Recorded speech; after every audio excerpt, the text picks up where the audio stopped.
महाराष्ट्र के सावरगांव में एक ऐसा जागृत और चमत्कारी स्थान है जहां कदम रखते ही बड़ी से बड़ी नकारात्मक ऊर्जा, मानसिक तनाव, असाध्य बीमारियां से और यहां तक कि काले जादू का भयानक असर भी हमेशा के लिए भस्म हो जाता है। ये पवित्र स्थान है श्री क्षेत्र मछिंद्रनाथ मंदिर। आज लाखों भक्त इस दरबार में अपना सिर झुकाते हैं और उन्हें नया जीवन मिलता है। लेकिन क्या आपको पता है कि जिस महान सिद्ध योगी के नाम से यह मंदिर है, उनका जन्म किसी इंसान की कोख से नहीं बल्कि एक विशालकाय मछली के पेट से हुआ था। आज हम उस महायोगी के जन्म और महादेव से जुड़े उस परम रहस्य से पर्दा उठाएंगे, जिसे सुनकर आप भी हैरान रह जाएंगे। इस महारहस्य की शुरुआत होती है एक बेहद अशुभ नक्षत्र से।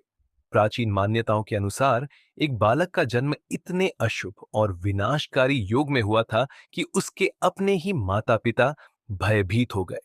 अनिष्ट के डर से उन्होंने भारी मन से उस नवजात शिशु को उफनते हुए विशाल समुद्र में फेंक दिया। तभी एक विशालकाय मछली ने उस बच्चे को निगल लिया। सबको लगा कि उस नन्हे प्राण का हमेशा के लिए अंत हो गया।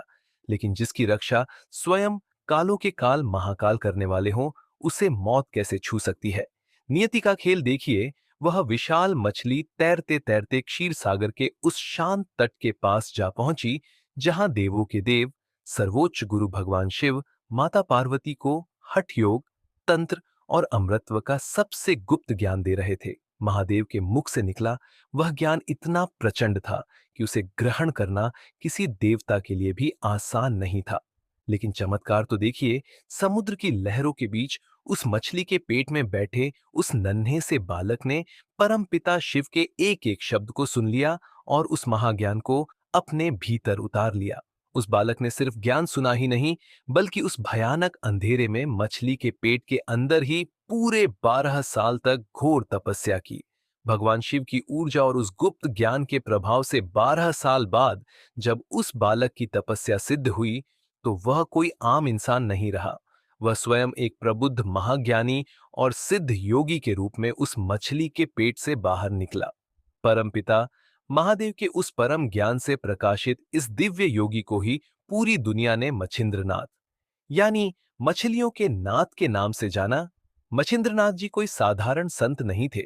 शिव के उसी सर्वोच्च ज्ञान को आधार बनाकर उन्होंने दुनिया को हठयोग का वरदान दिया और महान नाथ संप्रदाय की स्थापना की।